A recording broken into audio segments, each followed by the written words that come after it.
있을까를 생각하다가 새벽기도 마치고 난 뒤에 요 가까운 정발산에 조금 오르면은 체력 보강이 되겠다라고 생각하고서는 그 일을 쭉 좀 하고 있습니다.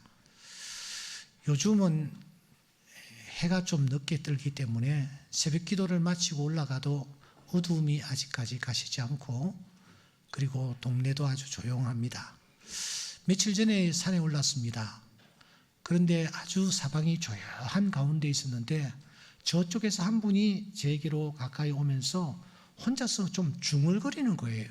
그래서 뭐라고 하지 하면서 좀 이렇게 관심을 가지고 귀를 기울였었는데, 이분이 제 가까이 오더니만 이렇게 말하는 것이 아닙니까? 100년도 힘든 것이 1000년을 살 것처럼, 뭐 이렇게 하는 거예요. 그래서 이게 무슨 말이지? 그런데 이분이 가면서 저를 한번 딱 돌아보더니만은 100년도 힘든 것이 1000년을 살 것처럼 이렇게 하는 이 제스처가 꼭 제 들으라고 하는 소리 같이 들렸습니다. 저게 도대체 무슨 말일까 하고서는 궁금했습니다. 집에 돌아와 인터넷을 검색했습니다.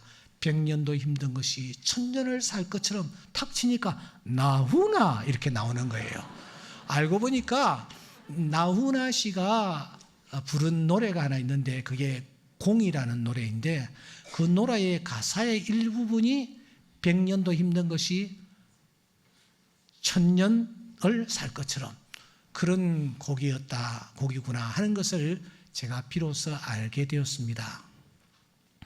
그래서 유튜브를 통해서 이분의 노래를 제가 듣기 시작했습니다. 가사는 이러했습니다. 살다 보면 알게 돼 일러주진 않아도 너나 나나 모두 다 어리석다는 것을 살다 보면 알게 돼 알면 웃음이 나지 우리 모두 얼마나 바보처럼 사는지 잠시 왔다 가는 인생 잠시 머물다 갈 세상 100년도 힘든 것을 천년을 살 것처럼 살다 보면 알게 돼 버린다는 의미를 내가 가진 것들이 모두 부질없다는 것을 띠리 노래는 이렇게 이어집니다. 예. 이분이 제게 뭐 100년도 힘든 것을 1000년을 살 것처럼 했던 그날은 이건희 씨가 세상을 떠났을 그때였습니다. 아마 이분이 그 이건희 씨를 떠올리면서 저한테 그런 제스처를 하지 않았나 그런 생각을 합니다. 아시는 대로 지난 10월 25일 정말 큰 족적을 남기고 이건희 삼성 회장이 세상을 떠났습니다. 이분이 생전에 가장 좋아했던 글씨가 공술의 공수거였다고 합니다. 여러분들이 보시는 저 글씨는 선친이신 이병철 회장이 친히 쓰신 시호입니다.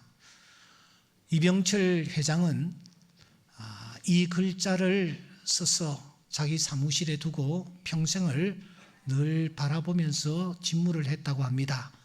그래서인지 아들이신 이 이건희 씨도 자기의 집무실에 저 휘호가 담겨져 있는 액자를 제일 잘 보이는 곳에 두고 늘 읊조리며 그렇게 근무를 한 것으로 알고 있습니다. 그랬던 그가 78세를 일기로 1943년생이니까 세상을 떠났습니다. 하지만 우리가 아는 대로 그는 한 6년 이상 의식불명 상태로 계셨습니다. 그러니까 70을 간 넘기고 세상을 떠나지 않았나 그렇게 생각합니다. 여러분, 이분이 의료 혜택을 제대로 받지 못했습니까? 세계적인 병원 삼성병원의 특실에서 모든 의료 혜택을 다 누렸습니다. 이분이 돈이 없어서 여러분 그렇게 일찍 세상을 떠났습니까? 그의 재산은 어마어마했습니다. 세금으로 11조 원을 넘었을 것이라고 얘기를 합니다. 그는 타의 추종을 불허하는 국내의 부자 1호였습니다. 하지만 이 모든 것들을 다 두고 그는 세상을 떠났습니다.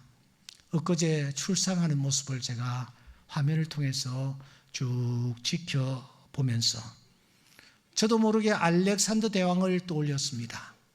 알렉산더 대왕, 그가 페르시아를 정복한 후에 그 당시에 알려진 세계 전체를 거의 정복을 한 그런 놀라운 왕이었습니다. 그러던 그가 아라비아까지 삼키려고 원정에 나섰죠. 그런데 갑자기 병상에 쓰러졌습니다. 도대체 무슨 암이었을까요? 무슨 열병이었을까요? 그가 마지막 숨을 몰아쉬면서 남긴 말들은 오늘까지 회자되고 있습니다. 내가 죽으면 나를 담은 간에 구멍을 뚫어서 손 2개가 바깥으로 나오도록 해라. 천하의 알렉산더도 빈손으로 왔다가 빈손으로 가는 존재임을 온 세상에 좀 보여주고자 하노라. 또 어떤 그 글에 보면은 무덤에 내 손 2개를 이렇게 내놓아서 빈손으로 왔다가 빈손으로 돌아가는 존재라는 것을 보여주고 싶구나. 예, 뭐 어느 편인지 여러분 그가 강조했던 것은 나는 지금 빈손으로 세상을 떠난다 하는 것을 그가 강조하면서 한번 들이마신 숨 내뱉지 못하니 33살의 나이로 그는 인생을 끝내버린 것입니다. 하나님이 오라고 하시면 그 누구도 별 수 없는 것입니다. 우리는 지금 어떤 상황 속에 놓여 있습니까? 정초부터 코로나19라는 이 재앙이 온 지구촌을 뒤엎고 있습니다. 아직 끝나지 않았습니다. 프랑스, 독일, 영국, 그 유럽은 선진국들이 모여있는 나라들입니다. 그런데 그런 나라들이 제2차 국가 봉쇄에 들어갔습니다. 그러자 봉쇄를 하기 전에 탈출을 해야 되겠다 하는 탈출 러시의 차량 행렬이 무려 734km를 지금 이어지고 있다는 것입니다. 생필품은 동이 나고 있습니다. 워싱턴 대에서는 올 연말까지 코로나로 말미암아 사망할 사망자 수가 230만 명 정도 될 것이다. 그렇게 추정을 하고 있습니다. 그래서 자금의 이 상태를 우리는 팬데믹이라고 부르는 것입니다. 우리가 처한 이 같은 상황을 무엇에 비유할까요? 한 재벌의 죽음을 보면서 나폴레옹을 떠올렸던 저는 이 팬데믹을 보면서 자연스럽게 요나를 떠올렸습니다. 왜냐하면 우리 모두가 인생이라는 바다를 항해하고 있기 때문입니다. 유대인들은 이 요나스를 굉장히 중요하게 취급했습니다. 3대 절기 중에 하나가 초막절입니다. 그런데 이 초막절의 마지막 날이 대속죄일입니다. 유대인들은 대속죄일이 되면 모두 다 각 자기의 회당에 모입니다. 회당에 모이면 회당의 그 회당장 리더가 저 서고에서 두루마리로 보관해 두고 있는 성경책을 하나 꺼내오는데 그때 모든 회당장들이 꺼내오는 성경이 요나스였습니다. 창세기도 아니고 신명기도 아니고 요나스를 끄집어내어 와서 요나스를 낭독하는 것입니다. 리더가 요나스를 낭독하면 앉아있는 회중들이 모두 다 이렇게 반응을 보였습니다. 나는 요나와 같으니이다. 가슴을 치면서 나는 요나와 같으니이다. 나는 요나와 같으니이다 라고 화답을 했습니다. 구약 성경이 모두 39권입니다. 그 중에서 하필 왜 요나스였을까요? 왜 요나스를 이 사람들이 이렇게 중요하게 생각하고 있었을까요? 세 가지로 정리할 수 있습니다. 첫째, 요나는 실제적 인물이었다라는 것을 그들은 믿었기 때문입니다. 그들은 요나라는 사람은 실제로 존재했던 사람이었다. 열왕기하 14장 25절에도 이 요나가 언급되고 있거니와 무엇보다도 우리 주님께서 여러 차례 요나라는 사람에 대해서 언급을 하셨습니다. 그러니까 요나는 실제적 인물이었다라는 것을 강조하면서 그들은 요나서라는 책을 꺼내 들었던 것입니다. 둘째로 요나가 했던 경험도 실제적이었다. 요나라는 사람을 놓고 우리가 고개를 갸우뚱합니다. 그것은 그가 아마 특이한 경험을 한 사람이었기 때문일 것입니다. 어떻게 그런 일이 가능하단 말인가? 어떻게 그런 일이 있을 수 있단 말인가? 이렇게 고개를 갸우뚱합니다. 그런데 유대인들은 믿었습니다. 요나가 경험했던 그 바다에 빠진 사건, 요나가 경험했던 물고기 속에 들어갔던 사건, 그것은 틀림없는 사실이라는 것을 그들이 믿었기 때문에 요나스를 낸 것입니다. 실제로 우리 예수님께서도 요나가 경험했던 것이 틀림없는 사실이라는 것을 마태복음 12장 39절 이하에서 말씀하십니다. 요나가 밤낮 사흘을 큰 물고기 뱃속에 있었던 것과 같이 인자도 밤낮 사흘을 땅속에 있으리라. 예수님께서 분명히 보증을 하십니다. 요나가 경험했던 사건은 틀림없는 사건이었다. 더 중요한 것 세 번째, 요나를 통하여 주시는 깨우침이 오늘 살아가는 우리들에게 실제적이다라는 것을 알려주기 위하여 그들은 요나서를 꺼낸 것입니다. 그렇습니다. 요나를 통해서 우리에게 주시는 깨우침이 있습니다. 항해하는 우리가 꼭 깨달아야 할 것이 있습니다. 실제적입니다. 그래서 유대인들은 대속죄일이면은 요나서를 꺼내든 것입니다. 가슴을 치면서 우리는 요나와 같은 이다, 그렇게 그들이 반응을 보였던 것입니다. 자, 오늘 여기가 회당이라고 생각하고 한번 우리 같이 반응을 한번 보였으면 좋겠습니다. 제가 한번 먼저 선창을 하면 여러분들은 오른손을 가슴을 치면서 나는 뭐요? 요나와 같은 이이다, 그렇게 한번 해보시기 바랍니다. 저 큰 성읍 니누에로 가서 외치라. 좀 이렇게 지휘자님 딱 하면 같이 나와야 되지 소리가. 예, 좋습니다. 한 번 더 해보겠습니다. 저 큰 성읍 니누에로 가서 외치라. 자는 자여 어찌 미뇨? 나를 들어 바다에 던지우라. 그렇습니다. 우리 모두 참으로 요나와 같은 자들입니다. 불순종함에 있어서 요나입니다. 하나님의 낯을 피함에 있어서 요나입니다. 형식적인 신앙을 함에 있어서도 요나입니다. 깊은 영적 잠에 빠져 있음도 역시 요나입니다. 이렇게 불순종하고 하나님의 낯을 피하고 형식적인 신앙을 생활을 하며 깊은 잠에 빠져 있는 이 요나의 앞에 마침이라는 마술이 하나 펼쳐지기 시작합니다. 여러분 1장 3절을 다 함께 읽겠습니다. 그러나 요나가 여호와의 얼굴을 피하려고 일어나 다시스로 도망하려 하여 요바로 내려갔더니 마침 다시스로 가는 배를 만난지라. 그때 하나님의 명령은 저 동북쪽이었습니다.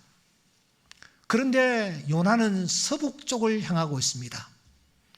하나님이 말씀하신 곳은 니누에였습니다. 요나는 다시스를 바라보고 있습니다. 하나님은 낙타를 이용하여 가라고 하십니다. 요나는 배를 이용하려고 생각했습니다. 하나님은 육지를 바라보셨습니다. 요나는 바다를 바라보았습니다. 정반대였습니다. 그런 그가 욥바라는 항구에 이르렀을 때에 그때 마침 다시스로 가는 배가 뚜하며 백고동을 울리고 있는 것이 아닙니까? 지금 이 스토리는 지금부터 2700년 전 일입니다. 그때의 다시스는 그야말로 땅끝이었습니다.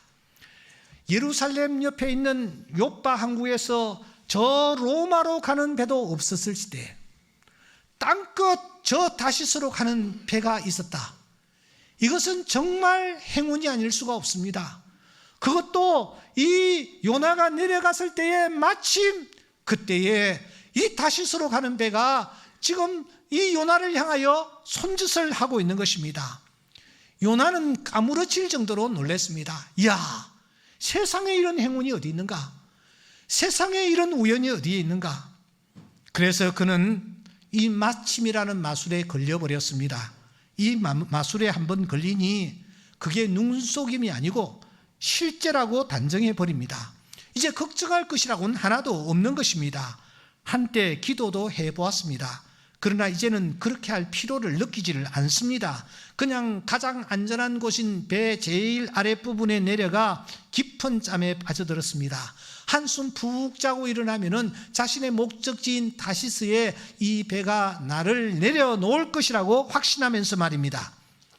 사랑하는 여러분, 오늘 이 자리에 이 요나와 같이 마침이라는 마술에 걸려있는 분들은 없습니까? 후미진 곳에 땅을 좀 마련했는데 아니 어느 순간 거기에 행복주택이 들었는데 제3기 신도시가 세상에 들었는데 그러면서 땅값을 몇십 배 띄었고 엄청난 보상금을 손에 쥐었습니다. 자기 자식이 별 볼 일 없는데 어떻게 보니까 세상에 어디에 내놓아도 빠지지 아니할 그런 배우자를 만납니다. 목이 막 이렇게 뻣뻣해집니다. 아파트를 하나 구입해 놓았는데 그게 이상하게 몇 년 만에 아니 몇 달 만에 몇십 배로 이제 가격이 뛰어 올라갑니다. 엄청나게 올라가 버립니다. 허름한 집 한 채를 가지고 있었는데 재개발이 되니까 동방석에 앉아 버렸습니다. 부모로부터 엄청난 유산을 이어받고 있습니다. 조그마한 사업 그냥 사업을 한답시고 했는데 그게 어느 날 이상하게 그게 점점 불어나서 이제 기업이라고 할 만큼 커져 버렸습니다. 어떻게 하다 보니 한미천을 잡았습니다.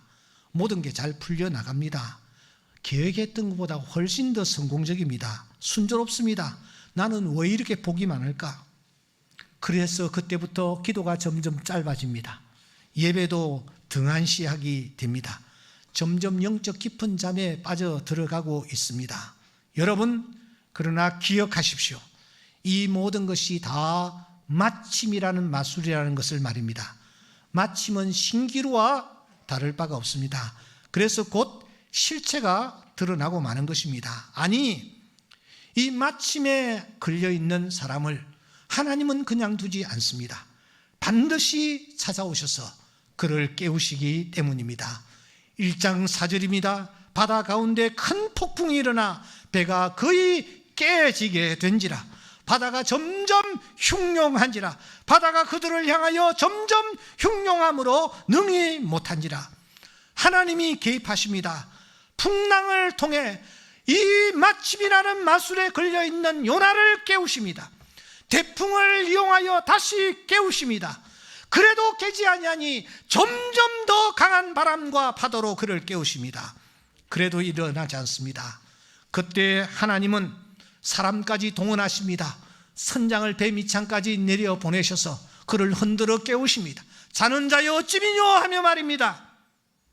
애써 모았던 재산이 한순간에 바다에 다 던져 수장되어 버립니다. 빈털터리가 되게 하십니다. 여기에서 끝나지 않습니다. 그는 금푸른 지중해의 깊은 바다 속에 던져지고 마는 것입니다. 그러면서 그를 깨우십니다. 그래도 깨지 않자 하나님은 물고기 뱃속에까지 내려가게 하시는 것입니다. 그래서 기어이 깨우십니다. 맞술에서 깨어나게 하십니다. 깨어난 요나가 정신을 차립니다. 차려보니 자기가 지금 어디에까지 떨어져 있습니까? 스올에 있었다라고 말합니다. 스올은 무덤, 땅 밑에 세계, 죽음의 상태, 음부라는 뜻입니다. 어떤 성경은 지옥이라고 표시하고 있습니다. 더 이상 희망을 가질 수 없는 장소, 절망의 현장, 외쳐본들 들어줄 자가 없는 깊은 바다속, 몸부림칠 수조차 없는 배속, 물고기 배속, 잠시 후면은 흔적도 없이 소화되어 사라질 운명의 저지에 놓이게 되었습니다. 그러기에 여러분, 이런 요나에게 배울 것은 하나도 없습니다. 하지만 우리가 요나에게서 꼭 배워야 할 것 하나 있습니다. 왜냐고요? 우리 모두가 인생이라는 바다를 항해하고 있기 때문입니다. 때문에 우리가 배워야 할 것, 중요한 것 하나 있습니다. 그것은 바로 오늘 말씀 가운데서 특별히 9절 말씀입니다. 연필 있는 분들은 언더라인을 하시면서 우리 다 함께 읽겠습니다. 나는 감사하는 목소리로 주께 제사를 드리며 나의 서원을 주께 갖겠나이다. 구원은 여호와께 속하였나이다 하니라. 요나가 스올에서 뭘 하고 있느냐 하는 것입니다. 요나가 다 빼앗기고 다 던져진 상태에서 뭘 하고 있느냐라는 것입니다. 나는 감사하는 목소리로 그가 감사하고 있다라는 것입니다. 바로 이것입니다. 이것을 우리가 배워야 합니다. 지금 그가 처한 곳은 향기로운 곳이 아닙니다. 만족스러운 장소도 결코 아닙니다. 온갖 해산물이 썩어지고 녹아져 나는 물고기 뱃속입니다. 악취가 코를 찌릅니다.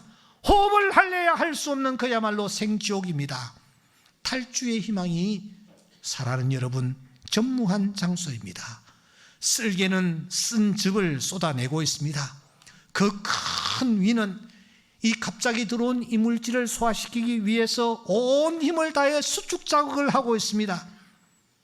그래서 그곳은 그야말로 스올, 죽은 자들의 세계였던 것입니다.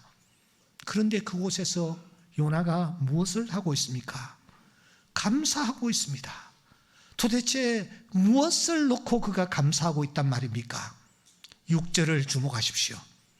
첫째, 그는 생명 있음에 감사하고 있습니다. 현재 생명 있음에 감사하고 있습니다. 주께서 내 생명을 구덩이에서 건지셨다라는 것입니다. 배가 깨어질 듯한 상황에 던져졌을 때 그는 이미 죽은 목숨이었습니다. 금푸른 그 망망대해에 던져졌을 때에 그 순간 그는 이미 죽은 목숨이었습니다. 물고기에게 먹혔을 때에 그는 이미 죽은 목숨이었습니다. 그러나 기이하게도 그의 생명이 지금 연장되고 있는 것 아닙니까? 호흡을 하고 있는 것 아닙니까? 살아있는 것 아닙니까? 그래서 그는 고백합니다. 나의 하나님 여호와여, 주께서 내 생명을 구덩이에서 건지셨나이다. 여기 지금 숨 쉬고 계십니까? 숨을 내뱉고 들이마시고 계십니까? 비록 칠흑같이 주변은 어둡지만 그래도 나와 내 가족이 생명을 유지하며 살아가고 있습니까? 요나는 깨달았습니다. 이것이야말로 내가 감사해야 할 일이라는 사실을 말입니다.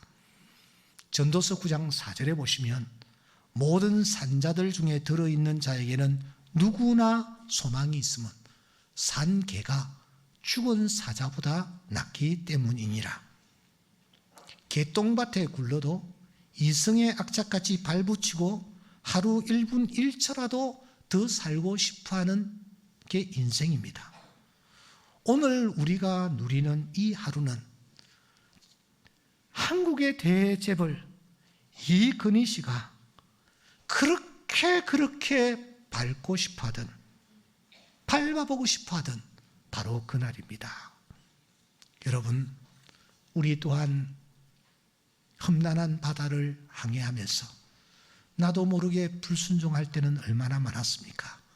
다시스로 갈 때는 또 얼마나 많았습니까? 내 뜻과 내 욕심과 내 욕망대로 살았을 때는 또 얼마나 많았습니까? 바다에 던져질 때는 또 얼마나 많았습니까? 그러나 그때마다 그 무수한 고비들 속에서 하나님은 나에게 긍휼과 자비를 베풀어 주셨고 지금 호흡하고 있을 수 있도록 은혜를 베풀어 주신 것입니다. 하나님의 은혜인 줄 믿습니다. 내가 똑똑하고 내가 잘나고 내가 주의를 기울이고 내가 좋은 차, 안전한 차를 이용하고 내가 언제나 교통법규를 지키고 있었기 때문에 오늘 내가 호흡을 하고 있는 것이 아니라 오늘 내가 있는 것은 전적으로 하나님의 은혜임을 믿습니다. 살아있음에 감사하는 우리가 되어야 될 줄 믿습니다. 둘째, 이 요나는 장차 영원한 생명을 누릴 것에 감사하고 있는 것입니다. 7절입니다. 여러분, 특별히 오늘 본문에 보시면 주의 성전이라는 단어가 2번이나 등장합니다. 2장 4절을 주목하십시오. 주의 성전을 바라보겠습니다. 7절을 주목하십시오. 주의 성전에 미쳤습니다. 여기에 주의 성전은 쉽게 말하여 하나님이 계시는 곳입니다. 하늘나라를 뜻한 나라는 것입니다. 그 성전에서 영원히 거할 수 있는 영원한 생명이 있음에 하나님 앞에 감사하고 있는 것입니다. 오늘 우리가 이 땅에서 호흡하는 것 중요하죠. 생명을 누리는 것 중요하죠. 그러나 한 번 죽는 것은 사람에게 정해진 일입니다. 우리는 다 떠납니다. 이건희도 떠나고 알렉산더도 떠나고 다 떠납니다. 김형석 씨가 100세가 좀 넘었다고 합니다. 제가 예언 하나 하겠습니다. 이분도 세상 떠납니다. 떠납니다. 다 떠납니다. 이 세상은 오픈 게임이에요. 본 게임은 어디냐? 죽음 후의 세계가 우리에게 본 게임으로 준비되어 있습니다. 그 죽음 후의 세계를 어떻게 누리느냐가 우리 인생의 모든 것을 결정짓는 것입니다. 요나는 깨달았습니다. 지금 내가 생명을 누리고 있을 뿐만 아니라 장차 영원한 생명, 주의 성전에서 살 수 있는 생명을 내가 부여받았다라는 사실 때문에 하나님 앞에 감사하는 것입니다. 그래서 다윗도 이렇게 고백합니다. 내 평생에 선하심과 인자하심을 반드시 따르리니 내가 여호와의 집에 뭐요? 영원히 살리로다. 할렐루야. 시편 기자는 37편 29절에서도 이렇게 말합니다. 의인이 땅을 차지하며 거기서 영원히 살리로다. 지금 생명이 있음에 장차 영원한 생명을 누릴 것임에 요나는 감사하고 있는 것입니다. 모든 것이 다 지금 날아갔습니다. 손에 쥔 것 아무것도 없습니다. 잠시 후에 어떻게 될지 알지 못합니다. 그러나 지금 이 사실을 깨달은 내가 해야 할 일이 있구나. 그게 무엇이었습니까? 여러분 2장 9절을 다시 보시기 바랍니다. 앞에는 감사라는 단어가 등장하고 그 다음에는 주께 제사를 드리며 라는 단어가 등장합니다. 감사하는 내가 주님께 제사를 드려야 되겠다라고 생각하는 것입니다. 내가 진정으로 감사하다면 하나님 앞에 제사를 드리는 것이 필요하다라고 그가 생각했다라는 것입니다. 여기 특별히 제사라는 용어를 우리는 놓치지 말아야 합니다. 요나는 제사라는 단어 속에 어떤 의미를 담고 있는지를 정확하게 알고 있는 사람이었습니다. 왜냐하면 그는 선지자였기 때문입니다. 출애굽기 23장 15절에 보면은 제사를 드릴 때 빈손으로 내 앞에 나오지 말지니라 하나님께서 말씀하십니다. 34장 20절에 보시면 제사를 드릴 때 빈손으로 내 얼굴을 보지 말지니라 하나님께서 말씀하셨습니다. 그 제사라는 용어가 어떤 의미를 담고 있는지 요나가 알고 있는 것입니다. 그런데 이 요나가 지금 물고기 뱃속에서 제사를 드린다고 말합니다. 여러분, 물고기 뱃속입니다. 그가 도대체 무엇을 가지고 제사를 드렸을까요? 어떤 제물로 제사를 드렸을까요? 저는 이 본문을 놓고 한참이나 눈을 감고 묵상을 했습니다.